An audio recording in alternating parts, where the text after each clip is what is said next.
Hello everyone, my name is Snehlata and I'm a PhD and a PMRF Fellow in the Department of Biological Sciences and Bioengineering, IIT Kanpur. Today, we will continue with the next lecture of the chapter Photosynthesis in Higher Plants. So till now, we had studied about the basic experiments that show what are the components that are important for photosynthesis, and then we move from there to the light reaction. Because we saw that in photosynthesis, there are two types of reactions, light reaction and dark reaction.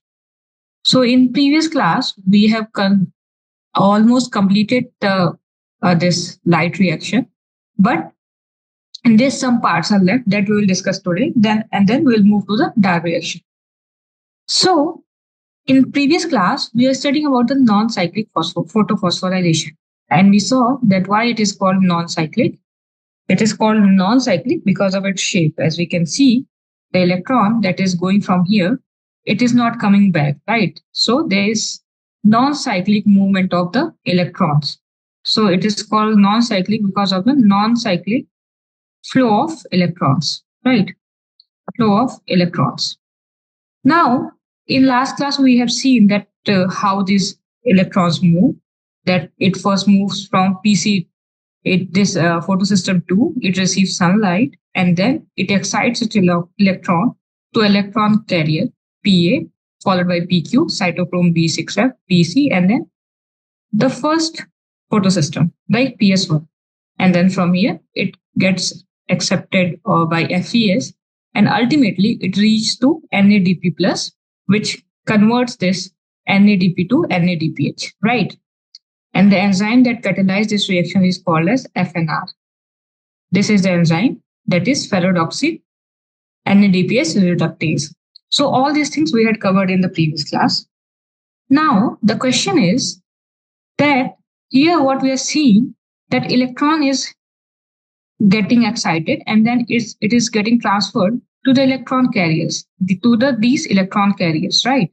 So these are what electron carriers that comprises of electron transport chain. So they comprise of electron transport chain.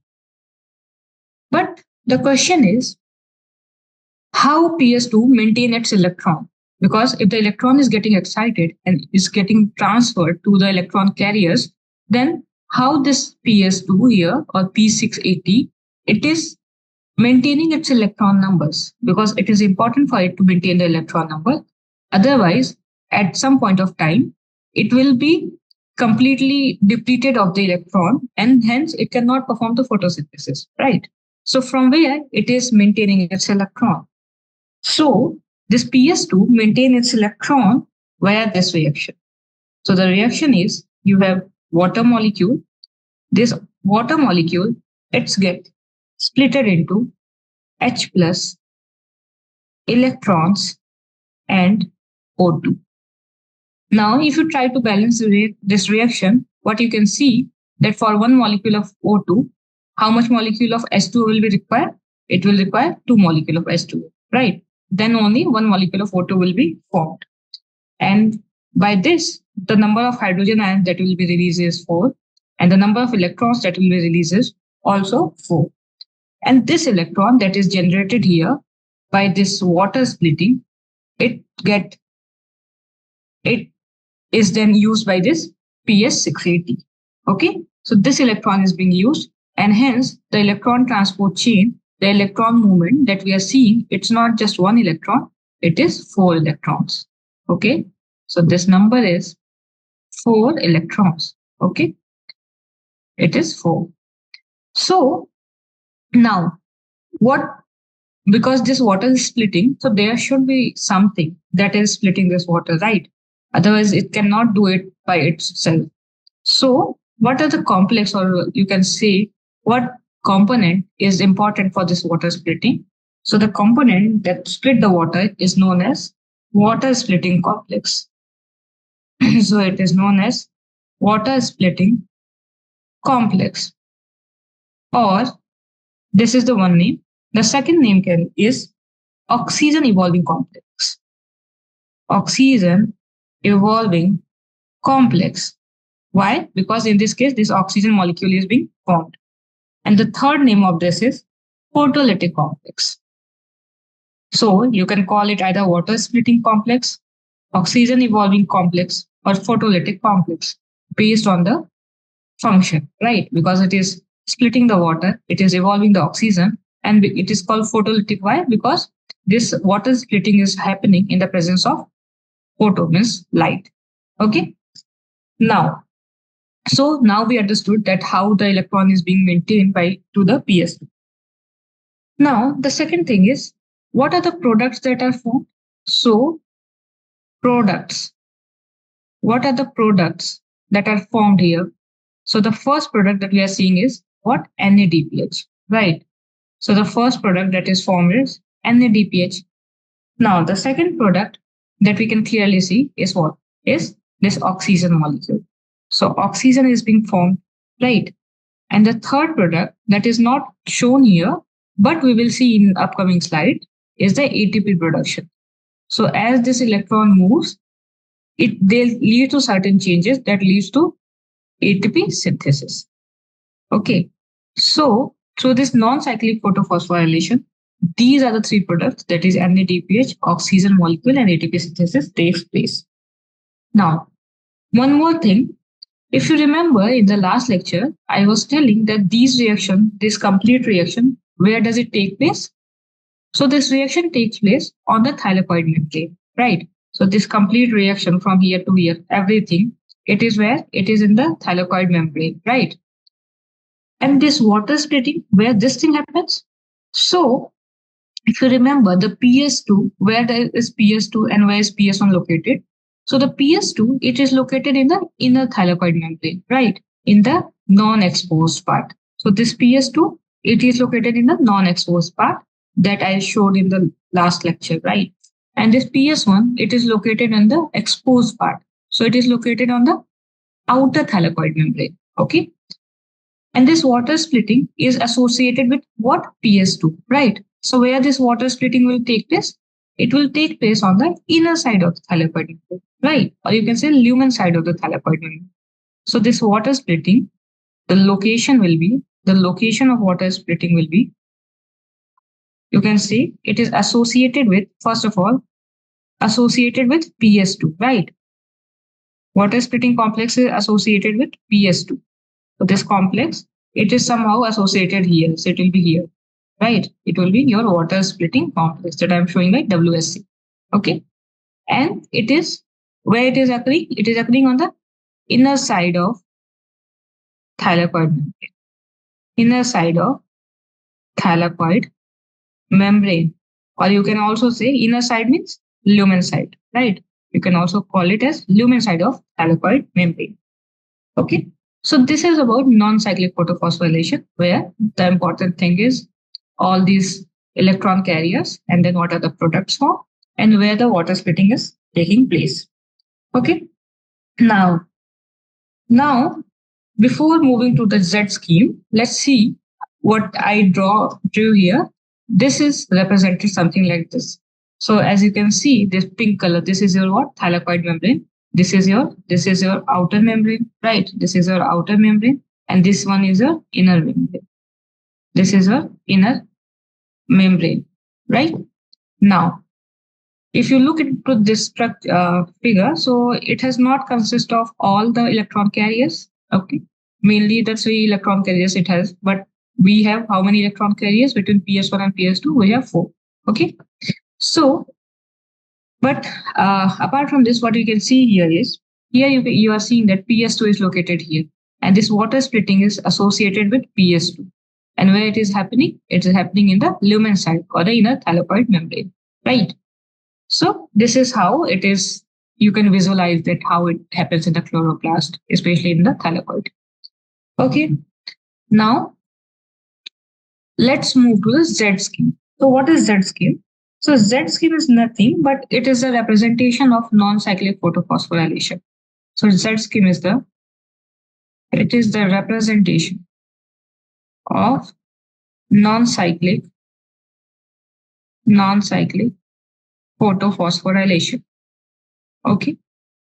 Now, what do I mean by representation? So representation means that there is a scale known as redox scale, because here what is happening? It is oxidation reduction, right? But this thing is happening here. So there's scale called redox scale. Okay, redox scale. So this is redox scale is drawn with respect to the electron flow. So if you represent the non-cyclic photophosphorylation on the redox scale, you will see like this, structure like this. This is a straight line. 1 second. So it will have a structure that represent the Z. Okay, that will look like Z. So this is your, so here is your PS2. Then this is the electron transport. Then here will be your PS1. Again, the electron will move, and then here will be your NADPH. Finally, NADPH will be formed, right? So if you see the shape, this shape from PS1 to PS2 till here, it is Z shape. And because of this reason, it is known as Z scheme. Okay. So why we call non-cyclic phosphorylation as a Z scheme? Because when we represent what we are doing, when we are representing the electron flow from PS2 to PS1, because when we represent electron flow from PS1 and PS2, from PS1 and PS2 first, so PS2 and PS1, it forms Z shape. It forms Z shape. And because of this reason, it is known as Z scheme. Okay. Now, one important thing that I forgot. So here, this movement from PS2 to PA, this movement is known as uphill movement. Okay. So this movement here, it is known as uphill movement. This is your uphill movement. Why? Because up is we need energy. Okay. So here energy in the form of light is required. But this movement, this from PA till PC till PS 700, this is known as downhill movement. Okay. This is known as downhill movement, because in this case, no energy is required. And again, from PS 700 to FES, this is again uphill. Okay, this is again uphill, because again here, you can simply learn it from the directions. Okay, so if it is going upward, it is uphill, and if it is going downward, it is downhill. And then again, this will be a what? This will be again downhill, right? Downhill movement. So these are, so in one non-cyclic photophosphorylation, there is 2 uphill and 2 downhill movements. Okay. So this is all about the non-cyclic photophosphorylation. Now let's move to another type of phosphorylation, that is cyclic photophosphorylation. So when we discussed about the photophosphorylation, we saw that there are 2 types. So let's talk about cyclic photophosphorylation. So as the name suggests, what is cyclic photophosphorylation? It is cyclic flow of electron, right? It is a cyclic flow of electrons. Now, when or what in under what condition this flow can happen? So this flow happens when only one type of photosystem is active, and that photosystem is PS1. Okay, so when only PS1 is active, in that case, cyclic phosphorylation happens. So let's draw how cyclic phosphorylation happens. So what I said, that only PS1 is active. So if PS1 is here, or PS1 is also known as PS700, so it is active. So it is active means it is receiving the light, right? And what wavelength of light it will receive? So this wavelength will be what?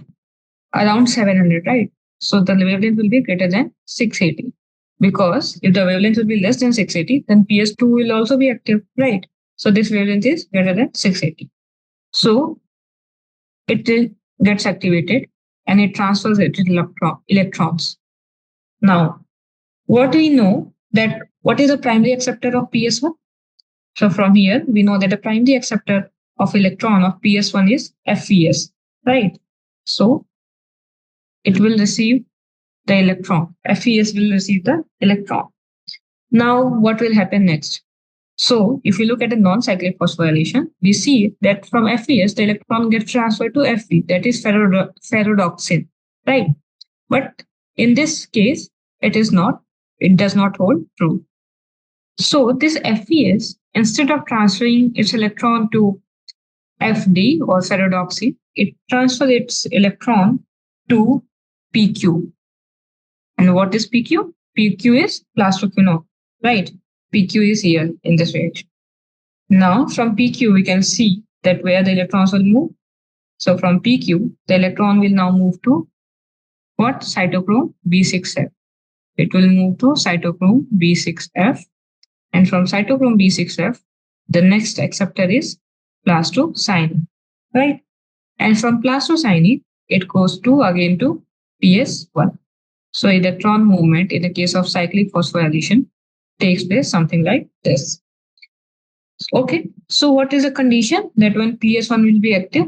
So condition when PS1 will be active is what? So the first condition is about the wavelength of light.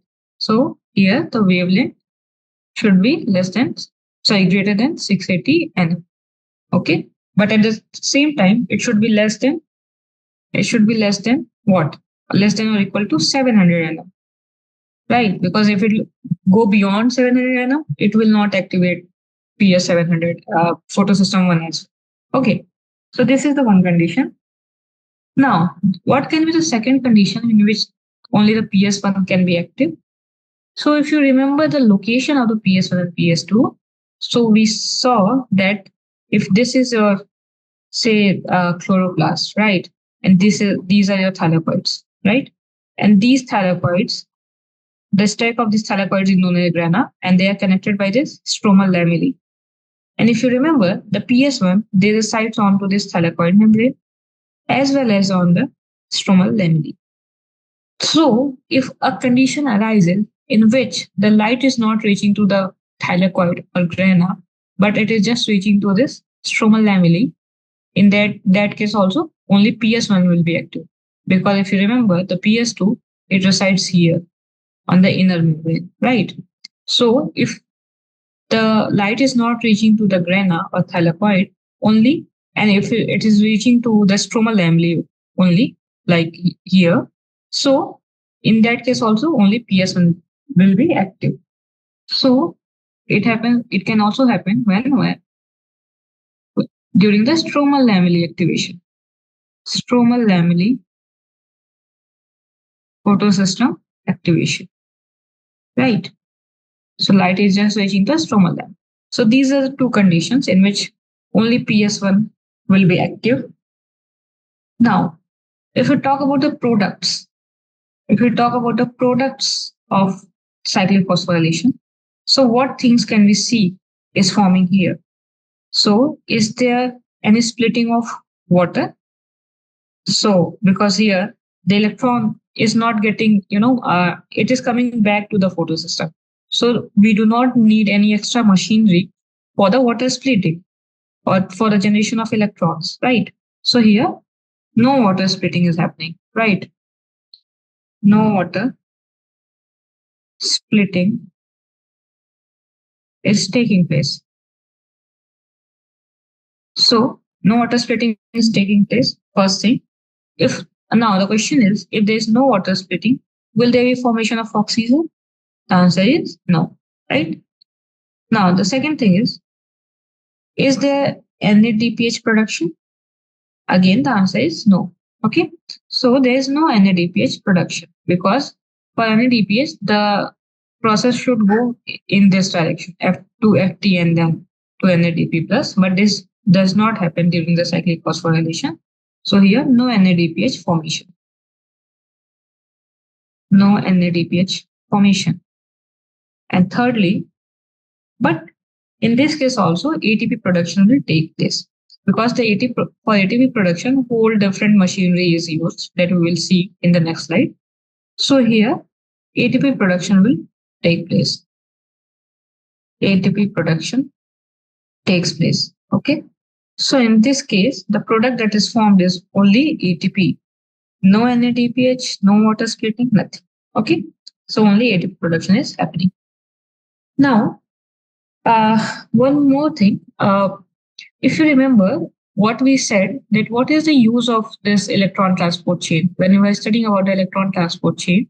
So we saw that there is certain purpose of this electron transport chain, because nature will not evolve in such a way that it is just transferring the electrons and nothing is happening, right?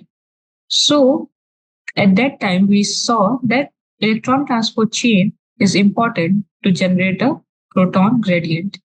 And that proton gradient in turn leads to the ATP synthesis. So this is the thing that we studied in our previous lecture. Okay. Now we will see why we said those things. But before, let's quickly discuss about what is the difference between the cyclic and non-cyclic photophosphorylation. Okay. So we have studied everything. So let's write in the case of in case of cyclic phosphorylation, which PS photosystem is active. So in the case of cyclic phosphorylation, only PS1 is active. Only PS1 is active. While in the case of non-cyclic phosphorylation, both PS1 and PS2 are active. Okay. Now, this is the first thing. Now, second is, in the case of cyclic phosphorylation, if we talk about the product, so what is the product? We saw only ATP. While in this case, in the case of non-cyclic, the product are both ATP and NADPH. And that together, this ATP and NADPH together are known as assimilatory powers. Assimilatory powers. Okay. Now, in the case of cyclic phosphorylation, photophosphorylation, is there water splitting? No. So here, no water splitting. But no water splitting. But in the case of non-cyclic, water splitting is happening. Yeah. So here, water splitting takes place. Now, in the case of cyclic photophosphorylation, where it can happen? So the cyclic photophosphorylation can happen on both this stromal lamellae and thylakoid membrane. And why? Because PS1 is active and PS1 is present in both on the stromal lamellae as well as on the thylakoid membrane. So the cyclic phosphorylation can occur on both stromal lamellae and granal thylakoid. Right, granal thylakoid, that is thylakoid membrane. But the non-cyclic phosphorylation, so the non-cyclic phosphorylation, it can happen only where both PS1 and PS2 are in close proximity, right? And it is where, so it occurs only on granal thylakoid. Occur only on granal thylakoid. Okay, so it will not happen on the stromal lamellae, because on stromal lamellae only PS1 is present. But for non-cyclic phosphorylation to happen, both PS1 and PS2 should be in close proximity. Now, next, here the cyclic phosphorylation will be active when lambda is greater than 680 nm. But non-cyclic phosphorylation, it happens when lambda is less than 680 nm, because the 680 nm wavelength light will be used to activate PS2, and then the light below 680 can activate both PS1 and PS2. So for non-cyclic phosphorylation, lambda less than 680 nm is sufficient. And then the sixth point is, in this case, in case of cyclic phosphorylation, did we see any electron from the outside?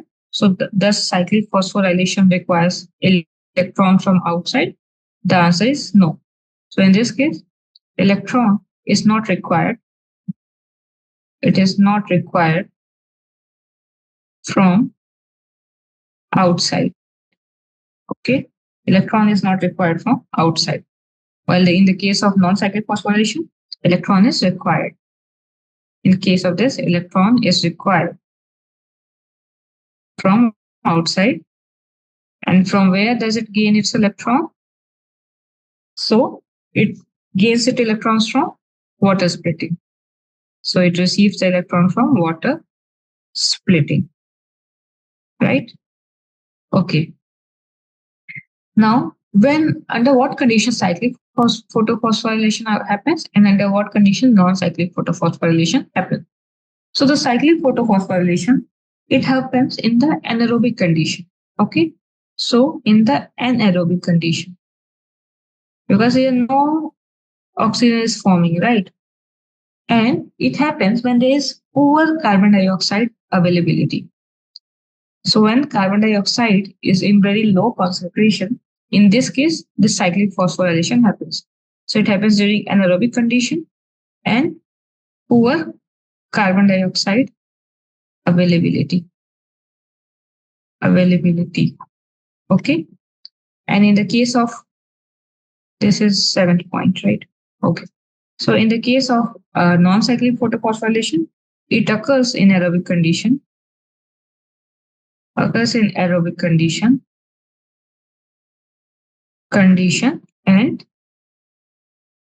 And adequate carbon dioxide availability, adequate CO2, right? So in the presence of adequate CO2 and aerobic condition, this non-cyclic photophosphorylation takes place.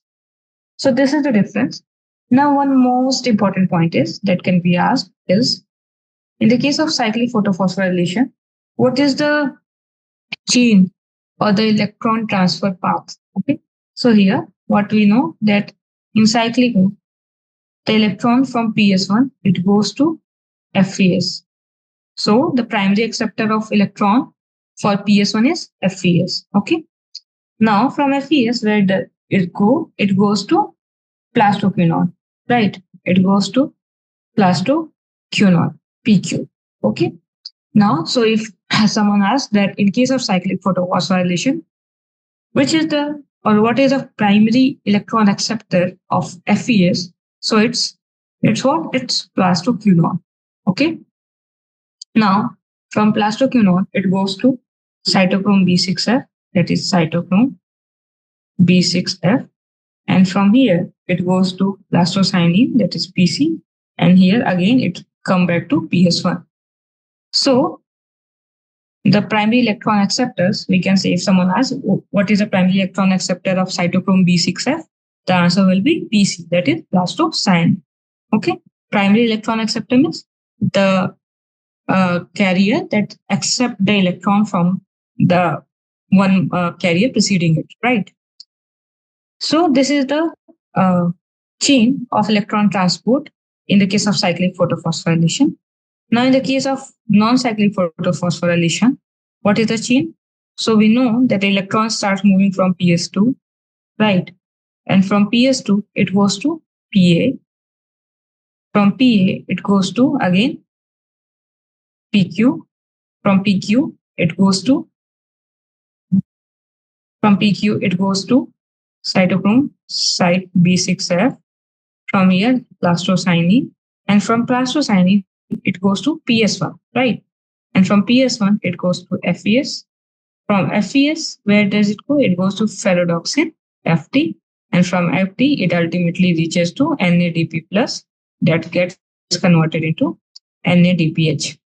So the ultimate electron acceptor in the case of non-cyclic phosphorylation is NADPH, right? And this is the order of electron transport. So this is about the cyclic and non-cyclic photophosphorylation. Now, so till now we have seen that how NADPH is being formed, how water oxygen is being formed, right? Now the next question is how ATP synthesis is taking place. Okay. So before talking about the process of ATP synthesis, let's talk about what do we mean by ATP synthesis. Okay. So ATP synthesis means that suppose you have what? You have a molecule named ADP, adenosine diphosphate. Okay. So your molecule, that is ADP. Now, if you add a phosphate group to this ADP, so we are looking at from chemistry point of view.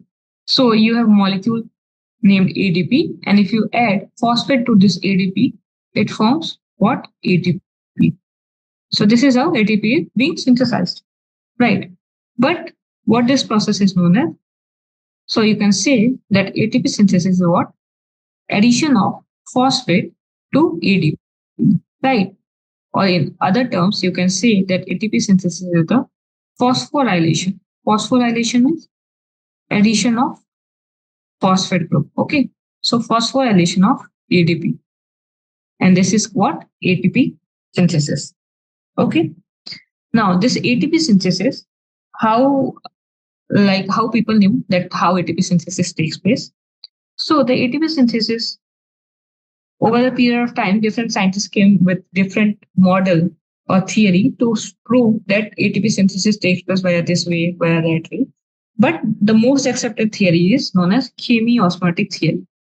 So the most accepted theory of ATP synthesis is chemiosmotic theory. Now, what is chemiosmotic theory? Chemiosmotic theory, this is given by, this theory is given by Peter Mitchell. Okay. Given by Peter Mitchell. Okay. And what this theory explains? So the chemiosmotic theory, it explains the process of ATP synthesis in not only chloroplast. Okay. So it explains the process of ATP synthesis in chloroplast because we are studying about the photosynthesis. So it's quite obvious that now we are talking about the chloroplast. But along with this, the same theory also explains the process of ATP synthesis in mitochondria. Okay. So we know that in our body or animal cells, we have an organelle named mitochondria, and that is known as powerhouse of the cell because it provides the energy. So from where and or by what method this energy is synthesized in the mitochondria, this is also explained by the chemiosmotic theory. Okay. So this chloroplast and mitochondria, in both the ATP synthesis take place, and it is done by chemiosmotic. It is proved by chemiosmotic theory. Okay.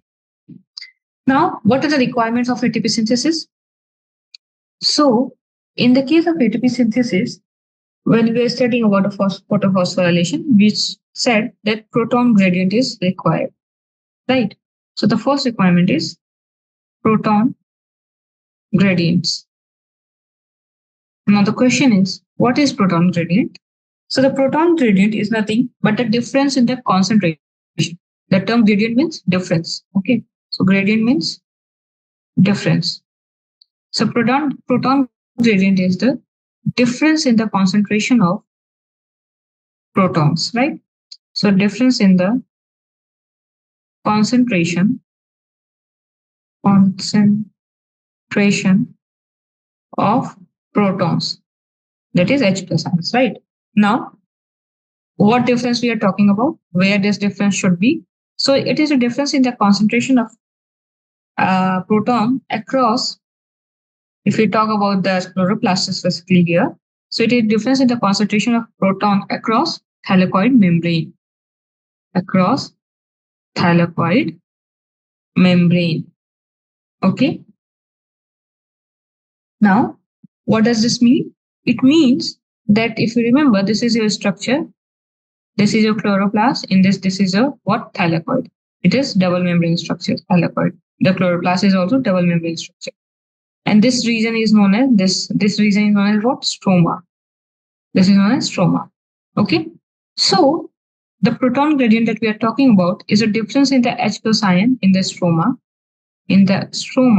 and in the lumen. Okay, because it is transferring, the hydrogen ion is transferring like this. Okay, so it is a difference in the concentration of hydrogen ion across thylakoid membrane. So this is a thylakoid membrane, right? This is a thylakoid membrane.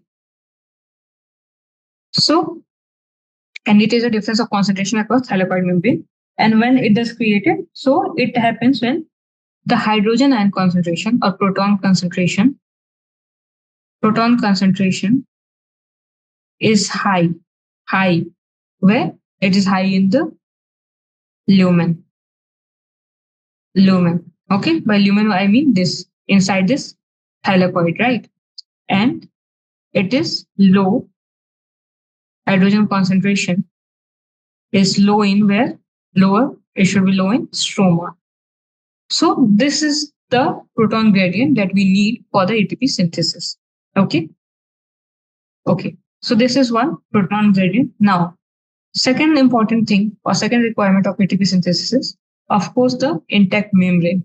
Because this proton gradient, it is creating across the membrane, right? Across the membrane. So the second requirement is intact membrane. Okay. Intact membrane. Because if there will be no membrane, so there will be no proton gradient, right?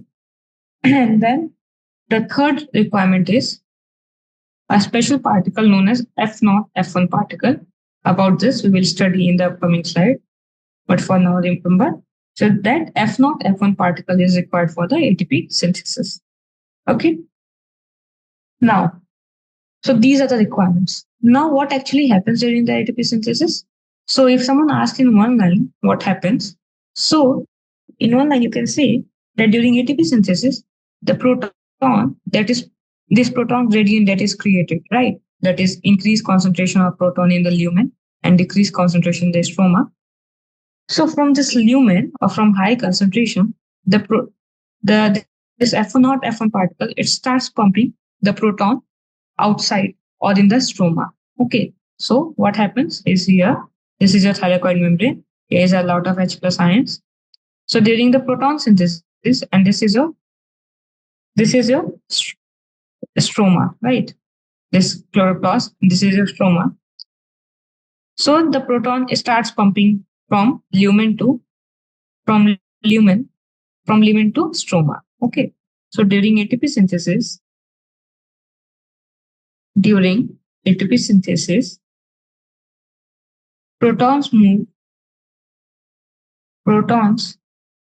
move from lumen to stroma. Now, one can ask, like, how is it possible? First, the proton gradient is being created by moving the hydrogen across the thylakoid membrane. And again, the process is getting reversed. But during this process, how ATP synthesis is happening. So now let's see how ATP synthesis happens. Okay.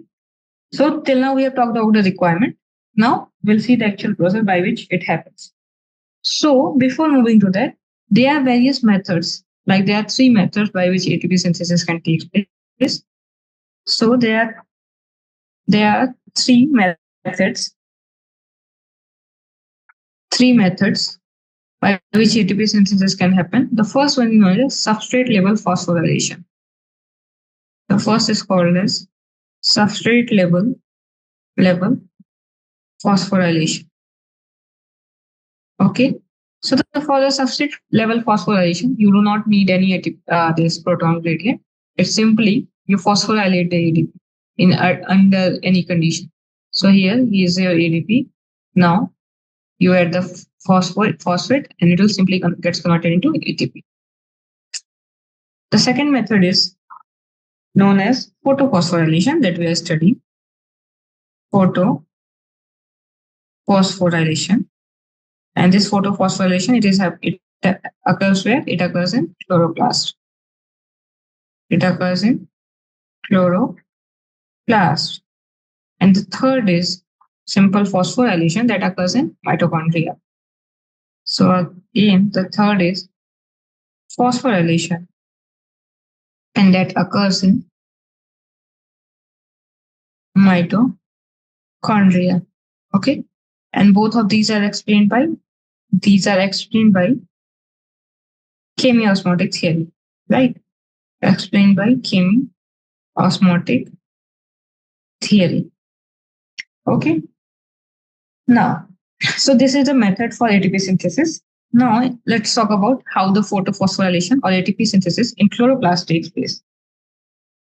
So, in simple terms, how it takes place? So, it takes place, I'm talking about chloroplast. And even in mitochondria also. Okay, so let's write it like this. So, ATP synthesis in chloroplast and mitochondria, both. Okay, one second. So, ATP synthesis in chloroplast and mitochondria, in chloroplast and mitochondria, how does it take place? It takes place via occur by F0 F1 particles. Okay, so this F0 F1 particles, these are present in both chloroplast and mitochondria, and by this the ATP synthesis occur. Okay, now let's talk about what this F0 F1 particle is. So F0 is what? So this is your chloroplast. Okay, so this is your chloroplast. Now in the chloroplast, we know this is double membrane. So this is the chloroplast is double membrane. Now in the chloroplast, what do we have? This F0 F1 particle, where it is located. So it is located something like this. Something like this. So this is what? This is your F0 and this large particle is F1. And these are attached. So this is your F0 F1 particle. And it is located in the membrane of the chloroplast. This is not thylakoid, this is chloroplast. Sorry. This is thylakoid. So it is located in the membrane of thylakoid. Okay, sorry. So this is located in the membrane of thylakoid. Okay. One second. Yeah. So it's thylakoid. Now, let's see what is F0 and what is F1. So these two are joined together, but they have two different roles. So if we talk about the F0 particles. So F0 particles, these act as channel. Okay, they act as channel. Okay. Now, what is the role of channel? So channel basically what it does, it allows the movement of something across the membrane through it, right? So if it is channel, something will move across it, right? So the F0 particle acts as a channel, and what it does, so it pumps what it is doing. If it is a channel, it simply pumps. Here we know that we have proton gradient, because of which in the lumen we have high concentration of H plus, right? So it will simply pump this H plus ion. Okay. So it pumps H plus. Okay. And this, if we look at the structure, this F0 is located inside. And because of this, it is known as intrinsic protein. Based on this location, it is present inside, and hence it is an intrinsic protein. Okay. So this is about the F0. Its function is to pump H plus ions. Okay. So it is pumping the H plus ions. Now the second particle is F1 particle.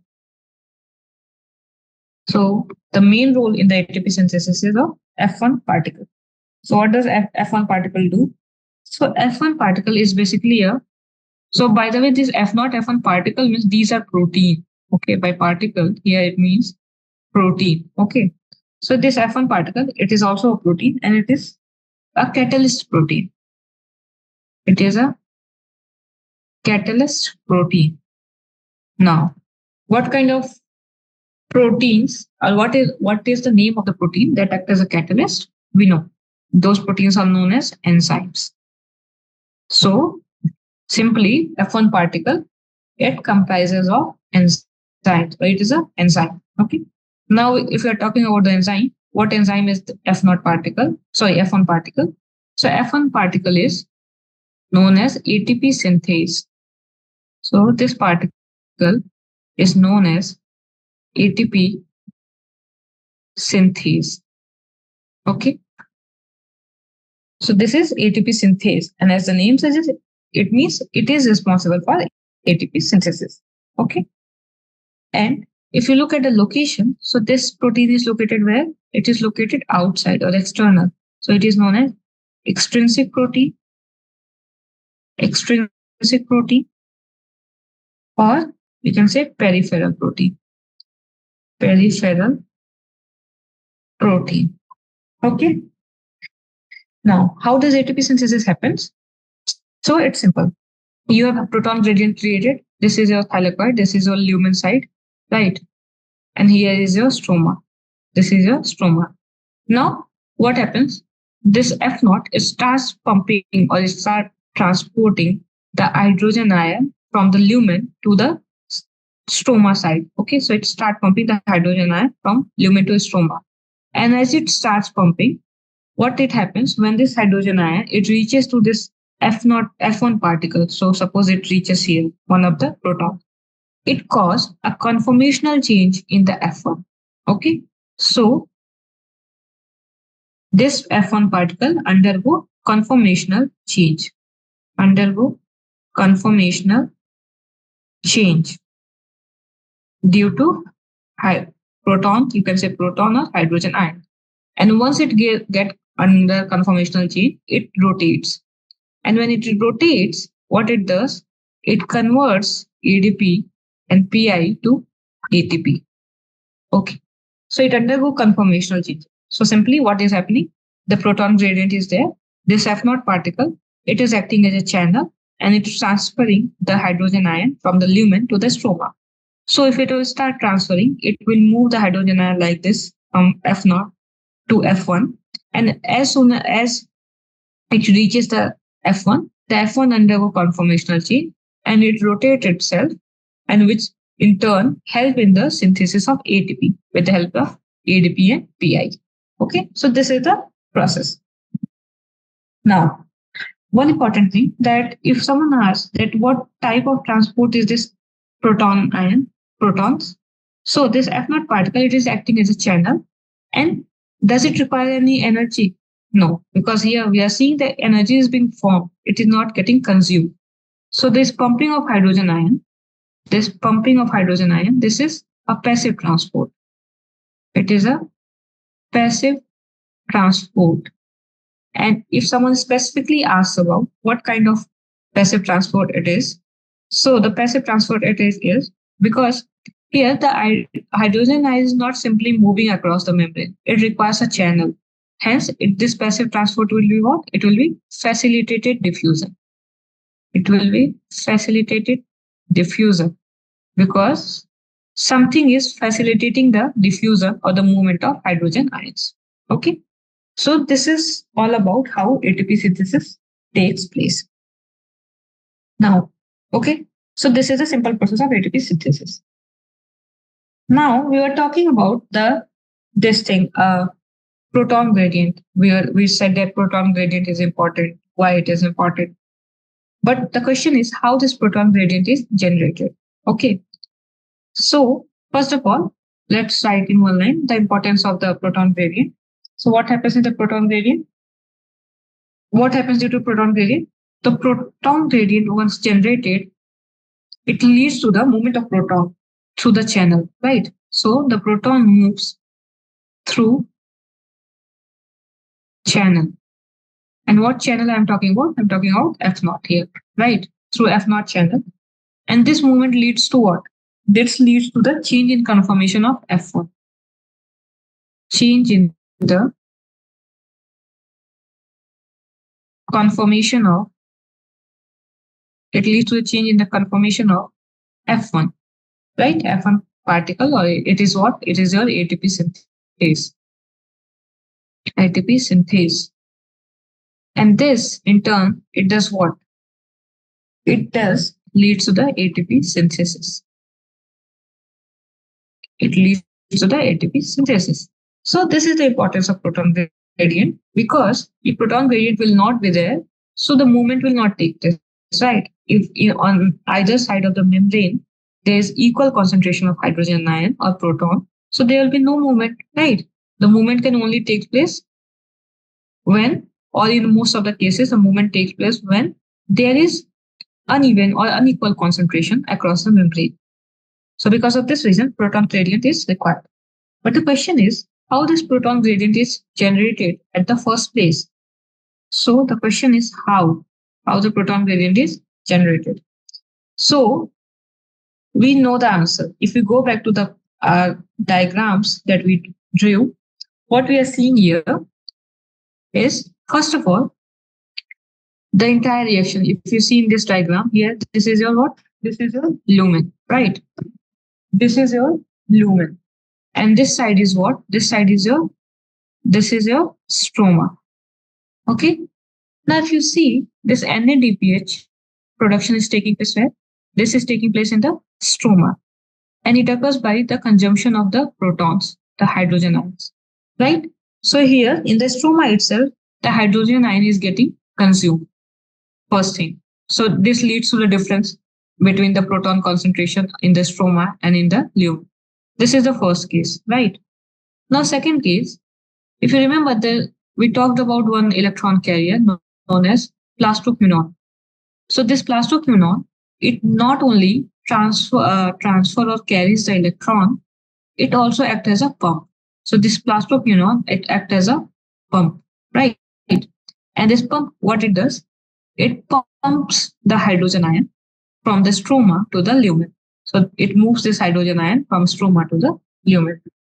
So this is your second way by which the hydrogen ion is getting, or the proton concentration is varying across the membrane. And the third is what? And the third thing that you are seeing is the oxidation of water, right? Here, if you look at the oxidation of water or the lysis of water, what happens? It leads to the formation of oxygen and hydrogen ions, right? It leads to the formation of oxygen and hydrogen ion, and this reaction itself is happening in the lumen. So if you compile all these three, you can see that all this process is leading to the increase in the concentration of hydrogen ion in the lumen and decrease in the concentration of hydrogen ion in the stroma. Okay, so this is how this proton gradient is being created. So let's write. So the first one is what? The first one is use of proton or hydrogen ion by FNR. We know what is FNR. It's ferredoxin, NADPH reductase, right? This is the enzyme that converts NADP to NADPH, right? So use of hydrogen ion by ferredoxin NADPH reductase to generate NADPH, right? So this thing, because this thing is happening where? It is happening in the stroma. So if it happens in the stroma, the hydrogen ion or the proton there is getting consumed, and it leads to the decrease in the concentration of proton in the stroma. Now the second event that we saw is what? Was pump. The plastoquinone that was acting as a pump. So pumping of hydrogen from stroma to lumen by plastoquinone. So it will cause what? It will increase the concentration of hydrogen ion in the stroma and decrease it in the stroma and increase it in the lumen. And the third one is what? Third one is splitting of water in lumen.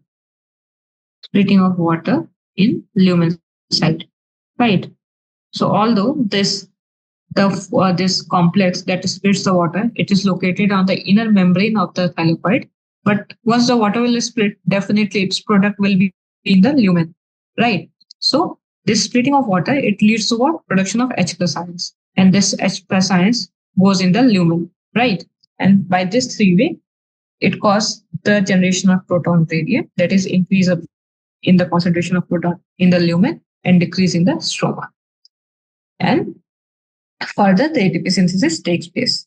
Okay, so this is about the light reaction. Okay, we have studied about non-cyclic photophosphorylation. We studied about cyclic photophosphorylation, and finally the ATP synthesis. Now, reaction. Let's solve few questions. So the first question is, which of the metal ion is the constituent of chlorophyll? So if you remember, when we were studying about the structure of chlorophyll, we saw that there is one metal ion, that is what? Mg, that is attached to the 4 porphyrin ring, right? So it has a structure something like this, and then it has a long tail. Okay, so the metal ion that is present in the chlorophyll is magnesium. Sorry. Okay. Now the second question is, which pigment act directly to convert light energy to chemical energy?